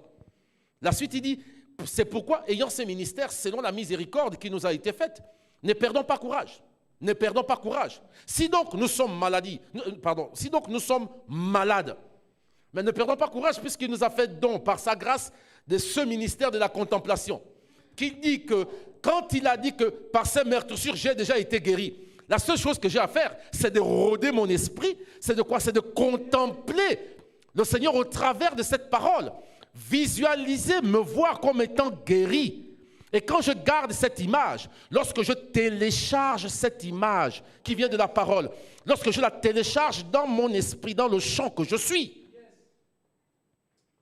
le processus de la transformation s'opère. Nous sommes transformés en la même image. C'est pourquoi il dit, ayant ce ministère selon la miséricorde qui nous a été faite, ne perdons pas courage. Donc finalement, quelle que soit la situation, quel que soit le défi auquel on est confronté, par le ministère de la contemplation, on peut changer la donne. On peut changer la donne. Par le ministère de la contemplation.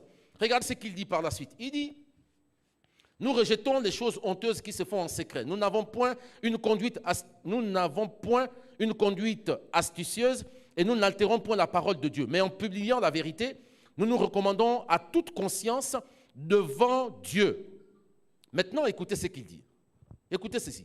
Les versets 3 et 4. Il dit ceci. Il dit, si notre évangile est encore voilé, il est voilé pour ceux qui périssent, pour les incrédules dont le Dieu de ce siècle a aveuglé l'intelligence, afin qu'ils ne vissent pas briller la splendeur de l'évangile, de la gloire de Christ, qui est l'image de Dieu. Amen.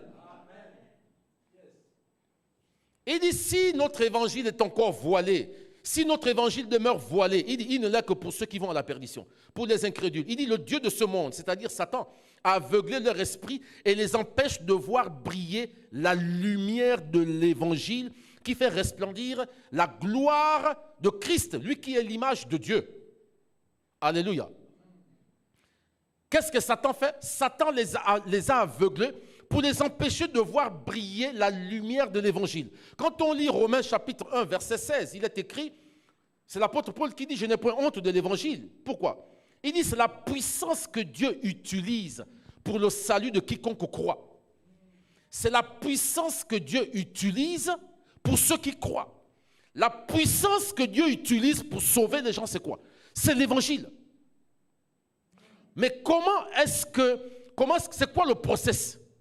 L'évangile, quand il est prêché, il dit que Satan a aveuglé leur esprit pour qu'ils ne voient pas briller la lumière de la gloire de Christ. La lumière de la gloire de Christ. Donc, l'évangile diffuse la lumière. Et cette lumière-là, c'est la gloire du Christ.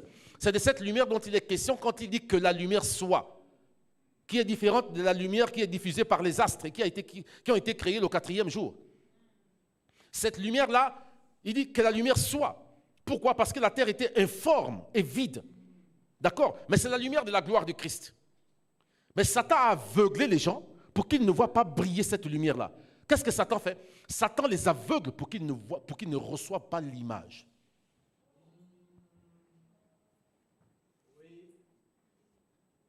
Pour qu'ils ne voient pas l'image. Pour qu'ils ne voient pas l'image de la gloire du Christ qui est diffusée par l'évangile. Écoutez, ici, il dit, quand on revient, par exemple, quand il dit Romains 12, 2, il dit, Romains 12, 2, la traduction parole de vie dit, oh là là, Romains 12, 2, la traduction parole de vie dit, ne suivez pas les coutumes du monde dans lequel nous vivons. Il dit, mais laissez Dieu vous transformer en vous donnant une intelligence nouvelle. Il dit, laissez Dieu vous transformer. Tu peux empêcher Dieu de te transformer. Matthieu 13, verset 21, Jésus dit que certains reçoivent la parole avec joie, mais ils ne la laissent pas prendre racine en eux. Pourquoi? Parce qu'ils sont inconstants. Ils sont inconstants. Inconstants. Ça veut dire quoi? Ils reçoivent la parole avec joie. Ils démarrent la contemplation au moment où ils la reçoivent. Voilà pourquoi ça leur fait du bien comme ça. Mais ils sont inconstants. Pourquoi? Ils ne persistent pas dans ça. Ils ne font cet exercice qu'au moment, les quelques minutes ou les quelques heures qui suivent le moment où ils ont reçu cette parole-là. Mais ils sont inconstants. Et voilà pourquoi la sémence ne s'enracine pas dans le champ que tu es. Parce que contempler, c'est regarder longuement. C'est un exercice que tu dois faire. Écoutez, dans Nombre 21, vous allez vous rendre compte qu'il y a une chose bizarre qui se passe dans Nombre 21. Les Israélites se sont encore révoltés contre Dieu. Et Dieu manifeste sa colère de quelle manière? Les serpents sortent du sable du désert et se mettent à les mordre. Et ils mouraient par milliers dans le désert. Quand ils ont vu ça, qu'est-ce qu'ils ont fait? Ils sont venus vers Moïse. Ils ont dit à Moïse, nous t'en supplions, invoque Dieu pour qu'il nous débarrasse, pour qu'il nous délivre de ces serpents. Maintenant, qu'est-ce que Dieu fait? Il dit ceci à Moïse. Il dit à Moïse, fabrique-toi un serpent d'airain, de bronze, fait de métal. Tu le fixes à une perche et tu brandis la perche comme ça. Il dit, tous ceux qui ont été mordus par le serpent et qui fixeront leur regard sur le serpent d'airain conserveront la vie. Il n'a pas dit tout le monde, il a dit tous ceux qui ont été mordus et qui fixeront leur regard sur le serpent. Pas jeter un coup d'œil en passant. Écoutez, quand je dis que je veux fixer, si je veux fixer quelque chose sur ce mur-là, je vais prendre une pointe, je vais clouer, n'est-ce pas? N'est-ce pas? Je ne vais pas faire ça. Et en espérant que ce sera fixé sur le mur. D'accord? Il dit, tous ceux qui ont été mordus par le serpent, mais qui fixeront leur regard sur le serpent d'airain, conserveront la vie. Fixer, fixer. Et ça veut dire quoi? Dieu invitait les Israélites qui avaient été mordus par les serpents à la contemplation. Il leur a fait pratiquer la contemplation. Ils sont restés là du matin jusqu'au soir en ayant les regards fixés. Ils ont regardé longuement, c'est ça contempler. Ils ont regardé longuement en concentrant toute leur attention sur le serpent. Mais comme toute leur attention était fixée sur le serpent, quelle est l'image qui revenait à leur esprit? Quelle est l'image qui revenait à leur esprit? Mais le serpent. Ils ont toute leur attention fixée sur le serpent pendant des heures. Mais qu'est-ce qui se passe? Pourquoi Dieu leur fait faire cet exercice? Parce que justement, en le faisant, la loi de la contemplation devait s'appliquer. C'est une loi, bien aimé. Lorsque les conditions sont réunies pour qu'une loi s'applique, elle s'applique, quel que soit le lieu, quel que soit le temps. Et donc, comme ils sont restés en train de contempler, ils ont été transformés en la même image. Qu'est-ce qui s'est passé? Ils ont téléchargé l'image du serpent dans leur esprit. Et si on va du principe qu'on est transformé en la même image, ça veut dire qu'en eux-mêmes, ils ont été transformés en des serpents. Or, le venin du serpent n'est pas nocif pour le serpent lui-même. Le venin du serpent n'est pas nocif pour le serpent lui-même. Voilà pourquoi l'effet destructeur s'est arrêté et ils ont été délivrés de la morsure. Ils ont été délivrés de la morsure. Alléluia. Écoutez, c'est un exercice. Ça, c'est l'exercice des adultes en Christ. C'est l'exercice des grands en Christ. Écoutez, depuis que j'ai commencé à enseigner sur le pouvoir de la Sainte Seine, au départ sur ses effets sur la guérison, sur le corps, et ensuite la place de la Sainte Seine dans le combat spirituel. Je vous assure que mais les gens aujourd'hui bouffent la Sainte Seine non-stop dans l'église, chacun dresse sa table à la maison. Mais écoutez, Jésus, quand il dresse la table, il n'a pas dit, le pain que Jésus a utilisé, c'est lui qui avait fabriqué ce pain-là. Le pain-là est tombé du ciel, mais c'est le pain qui avait été fait par des hommes, non? Mais quand il a dressé la table, il a dit quoi? Il n'a pas dit ceci est le symbole de mon corps. Non, il a dit ceci est mon corps. Ceci est mon corps. Donc, la Sainte Seine a un lien direct avec ce qui s'est passé à la croix.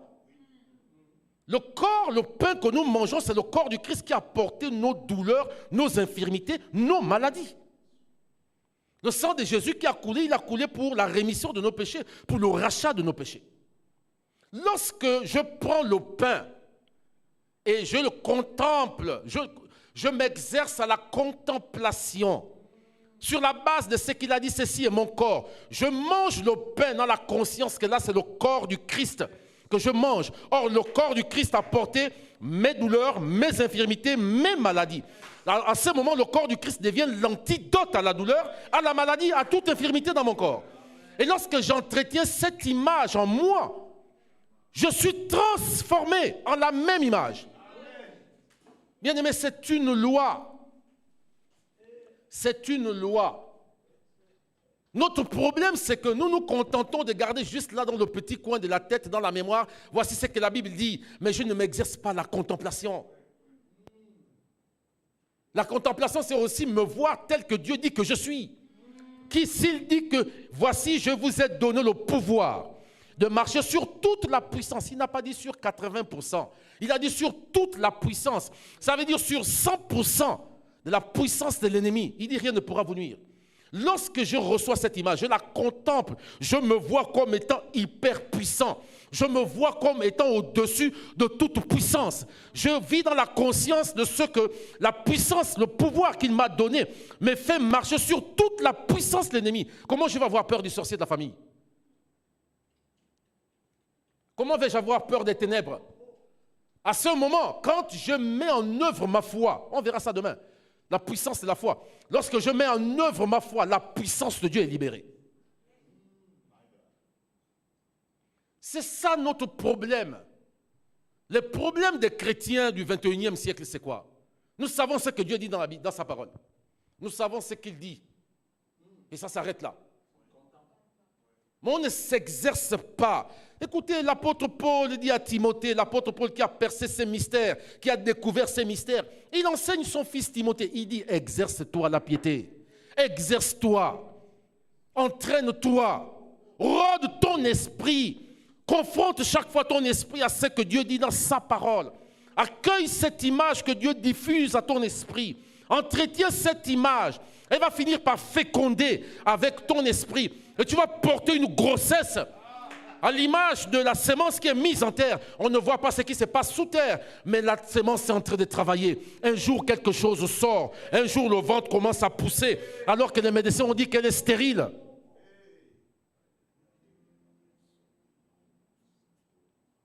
Alléluia. Bien-aimé, exerce-toi. Tu n'as même pas besoin d'attendre la fin de cette conférence. Tu peux au sortir de ce lieu commencer à confronter les défis de ta vie à ce que Dieu dit dans sa parole. Vous savez, chaque sémence est appropriée pour chaque situation. Chaque sémence est appropriée pour chaque situation. Lorsque tu es malade dans ton corps, tu dois rechercher où sont les versets bibliques qui parlent de la guérison. Et à ce moment, tu découvres qu'alors qu'Ésaïe avait dit par ses meurtrissures, nous sommes guéris, donc il prophétisait. Pierre dit par ses meurtrissures, nous avons été. Alors qu'est-ce que tu fais? Tu commences à t'exercer à la contemplation, tu te vois comme étant guéri. Tu t'appropries l'œuvre de la croix.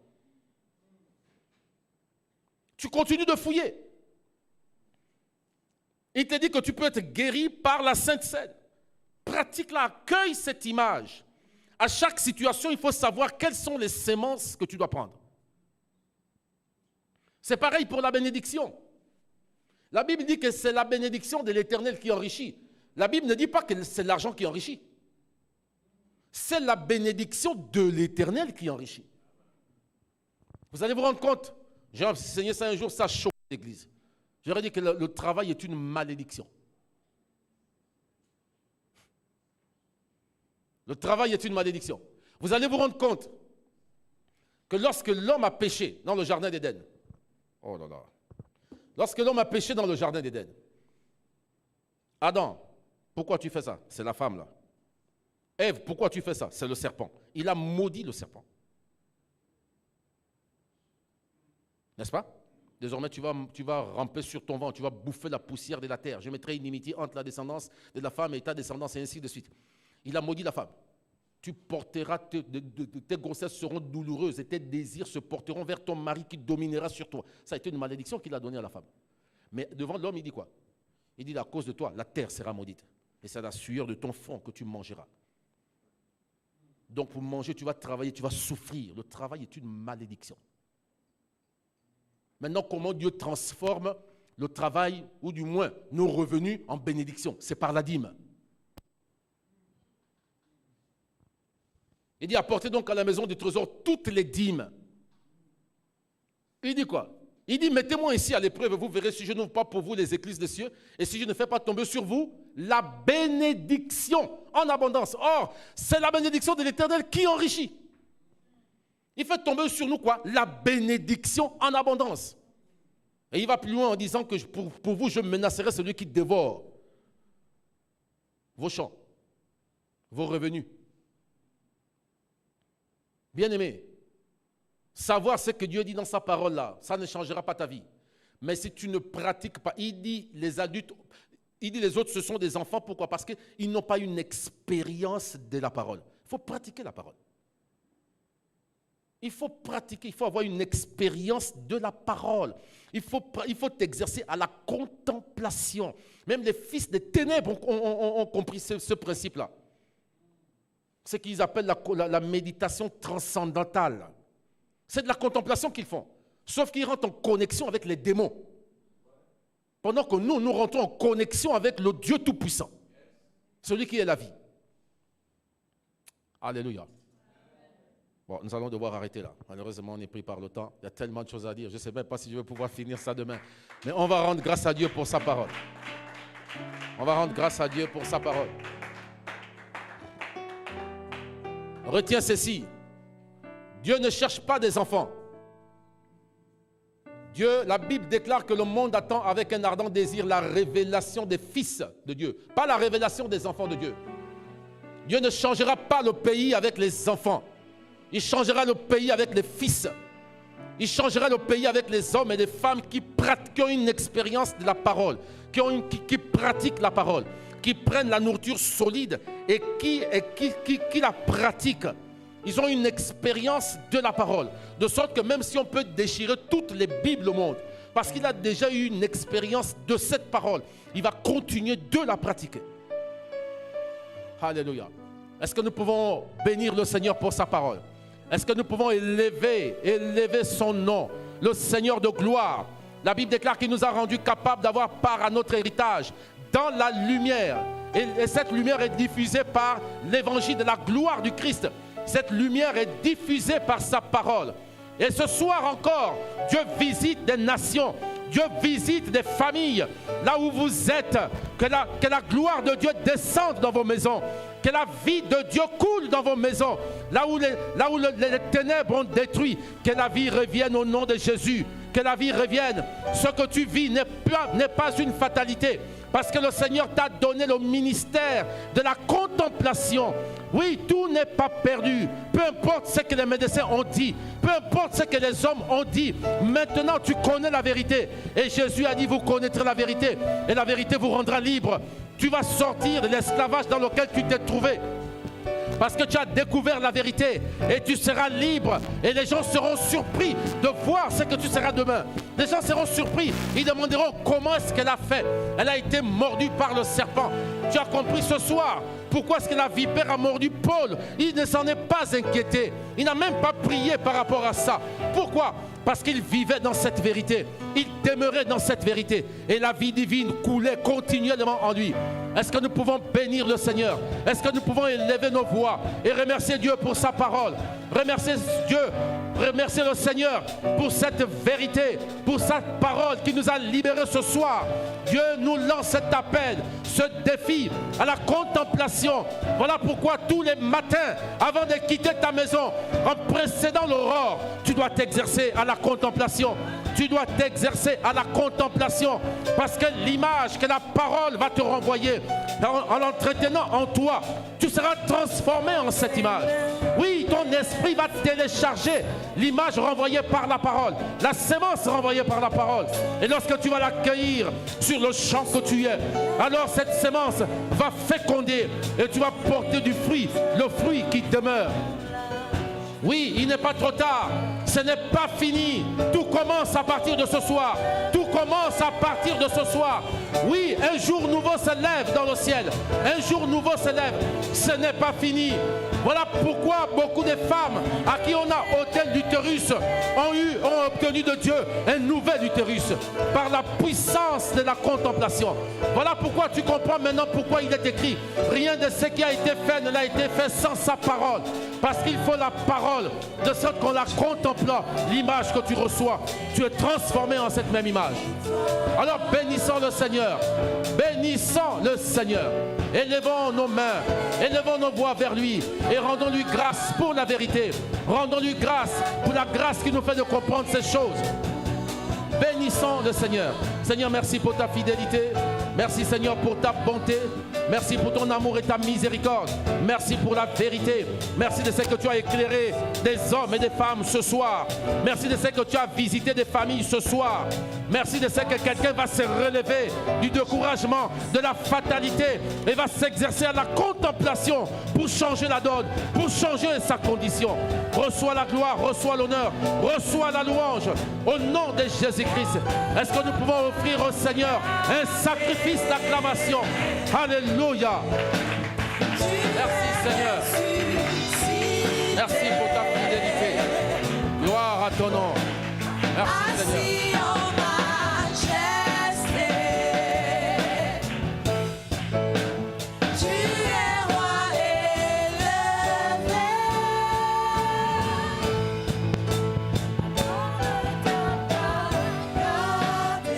Est-ce que là où tu es, tu peux élever ta voix et commencer à prier? Engage-toi dans le Seigneur à contempler Dieu, à contempler Christ, à contempler sa parole. Nous avons reçu un mot d'emploi ce soir. Oh, je vois des vies changer et transformées. Quelque chose de nouveau est en train d'arriver. Je vois un temps différent d'après ce message. Je vois un avant et un après ce temps. Quel que soit l'endroit où tu te trouves, quelle que soit la ville, l'endroit où tu te trouves, quelque chose est en train de se passer. Dieu t'appelle à la contemplation. Dieu t'appelle à grandir, à quitter l'enfance et aller dans des choses adultes. Exercer dans la parole. Exercer dans la parole. Il envoya sa parole, il est guéri. La parole de Dieu est suffisante pour toutes choses. Oh, merci Saint-Esprit pour la transformation. Nous déclarons que l'incrédulité est chassée de nos vies dans ce ministère-ci et dans tous ceux qui écoutent cette parole ce soir. Car par l'incrédulité, le diable aveugle l'intelligent. Père, nous ne sommes plus aveuglés. Aucune personne ne sera aveuglée, mais par l'ennemi et par Satan. Au nom de Jésus, nous rentrons dans la foi, dans la parole de Dieu. Or, la foi vient de ce qu'on entend et de ce qu'on contemple. Aide-nous à contempler ta parole. Au commencement était la parole. Au commencement était la parole. Au commencement est la parole. Frère, au commencement de ta vie ce soir, au commencement de ton nouveau projet, au commencement de ta vie, au commencement de tes perspectives, au commencement de ce soir est la parole. Cette parole qui a été prêchée devient le commencement d'une nouvelle vie pour quelqu'un ce soir.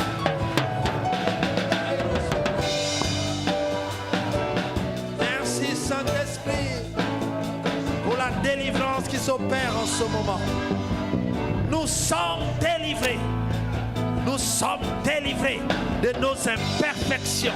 Dieu a dit qu'il envoya sa parole et elle les guérit, elle les délivra de leurs imperfections et de la fausse.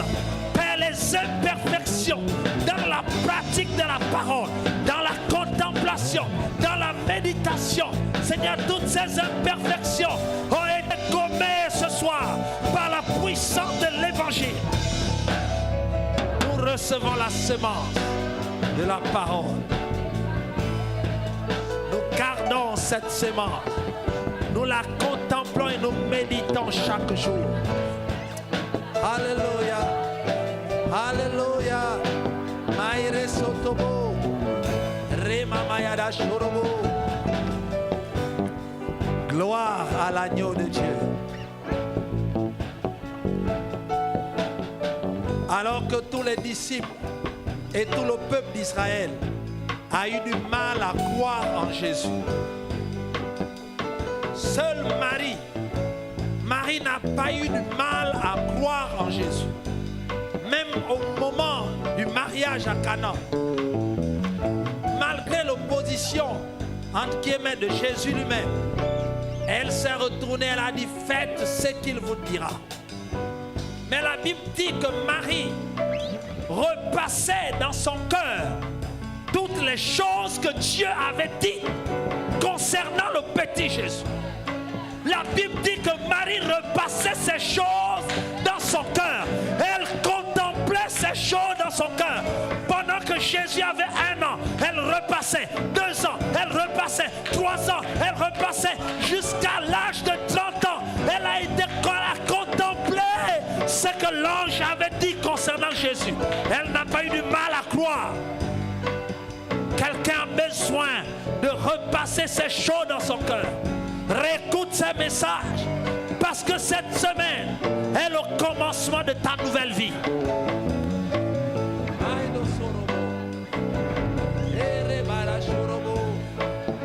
Marie est restée dans la foi, même jusqu'à Golgotha. Tous les disciples ont fui, mais Marie est restée au pied de la croix. Elle était dans une autre dimension de contemplation. Sa foi n'a jamais failli. Parce que ça faisait 30 ans, 33 ans qu'elle repassait la parole. Oh, merci Seigneur pour ton serviteur, pour cette révélation de la parole. Contemplation. Pas seulement de la lecture, mais de la contemplation. Hey, aïe, aïe, aïe, aïe, aïe. Il est comme un arbre fixé, planté. Saint-Esprit, mon frère, quelqu'un est guéri en ce moment. Je vois des guérisons. Je vois des guérisons qui se font en ce moment. Pendant que la prédication est en train de passer, je vois des guérisons qui s'opèrent en ce moment. Il y a des personnes. Je vois une femme qui est guérie, mais elle ne sait pas qu'elle est guérie. Elle va commencer à réaliser dans les jours qui suivent, dans les temps qui suivent, les changements et la manifestation. Il voit une onction de guérison qui est lancée en ce moment chez tous ceux qui écoutent en ce moment. Recevez votre miracle. Recevez, contemplez-le, contemplez votre miracle et saisissez-le parce qu'il est là.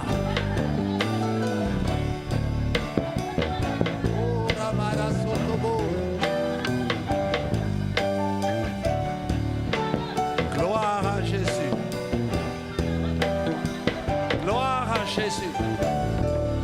Il y a des temps. Il y a des temps. Mais ce temps est particulier. Ce temps est particulier pour moi. Je le crois pour toi. Merci Seigneur pour le ministère de la contemplation que tu nous as donné.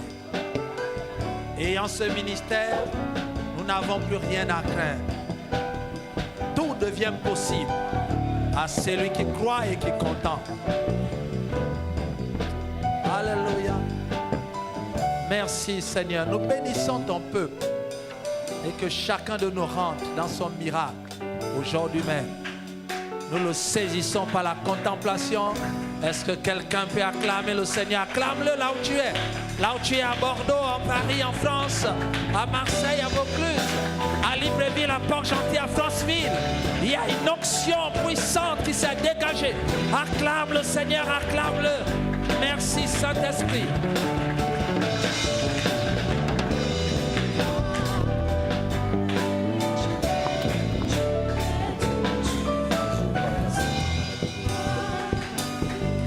Alléluia. Est-ce que nous pouvons encore acclamer le Seigneur là où nous sommes? Juste pour dire encore à Dieu merci pour cette parole que nous avons entendue ce soir. Alléluia. Gloire à Dieu. Nous bénissons encore le Seigneur ce soir pour sa parole. Parce qu'effectivement, la Bible dit que lorsque Dieu a voulu guérir son peuple, il a envoyé la parole. Et ce soir encore, Dieu a envoyé sa parole. Justement pour pouvoir encore changer notre pensée, amener encore à ce qu'il y ait une métanoïa intérieurement, qu'il y ait une repentance, afin que physiquement nous puissions vivre ce que nous avons conçu intérieurement par le changement de la pensée. Et ce soir, vraiment, nous voulons encore remercier le Seigneur et bénir la vie de l'homme de Dieu pour cette parole, pour ce message qu'il a encore apporté ce soir. Que Dieu continue davantage de le remplir dans le nom puissant de Jésus. Nous avons presque fini. Nous allons tout simplement continuer ces moments par des offrandes. Nous ne pouvons pas écouter un tel message et ne pas, justement, à la fin comme ça, pouvoir donner nos offrandes, pour être reconnaissant encore à Dieu pour cette parole que nous avons entendue ce soir. Donc, quel que soit l'endroit où nous sommes, pour ceux qui sont du côté de Bordeaux, ou encore pour toutes les personnes qui sont connectées, également pour les personnes qui sont en présentiel, il y a comme ça des numéros qui sont en train de passer au bas de votre écran, mais je vais tout simplement les rappeler. Pour ceux qui sont à Bordeaux, ils le feront physiquement là où ils sont. Pour ceux qui sont connectés, je vais donc donner les adresses. Pour toutes les personnes qui voudront faire des dons par carte bancaire, voilà, voici l'adresse à laquelle il faudra le faire. Donc pour les dons par carte bancaire, l'adresse est la suivante: monéglise-cive.net. Tout est collé, monéglise-cive.net. Cive, c'est C-E-E-V. monéglise-cive.net. Ça, c'est le don par carte bancaire. Pour toutes les personnes qui voudront faire des dons par chèque, faites-le à l'adresse suivante: Cive, donc C-E-E-V, .244 avenue de Thouars, 33 400 Talence. Donc, pour toutes les personnes qui voudront faire un don par chèque, ça se fait à l'adresse suivante: Cive, C-E-E-V, 244 avenue de Thouars, 33 400 Talence.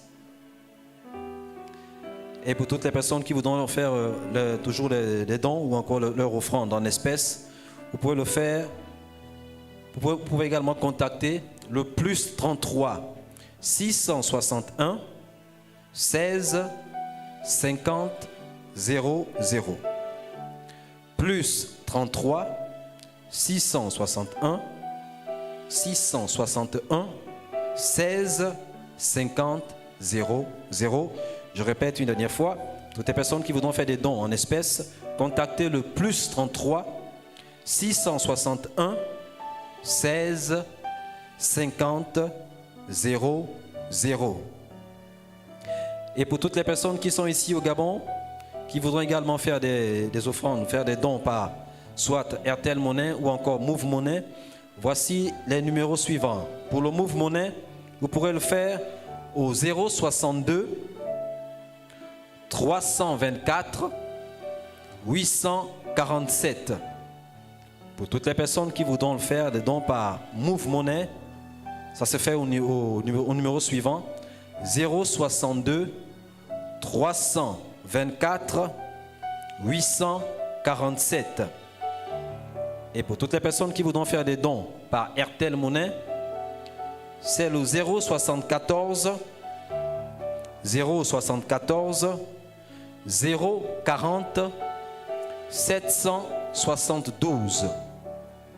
074 040 772. Que Dieu nous bénisse. Et nous espérons que demain soir encore, nous serons tous connectés. Nous rappelons tout simplement l'heure. Pour les personnes ici en présentiel, c'est 19h. Mais pour toutes les personnes qui sont en France ou qui veulent se connecter, c'est heure du Gabon, 19h, 20h, heure de France. Que Dieu nous bénisse et passons une bonne soirée.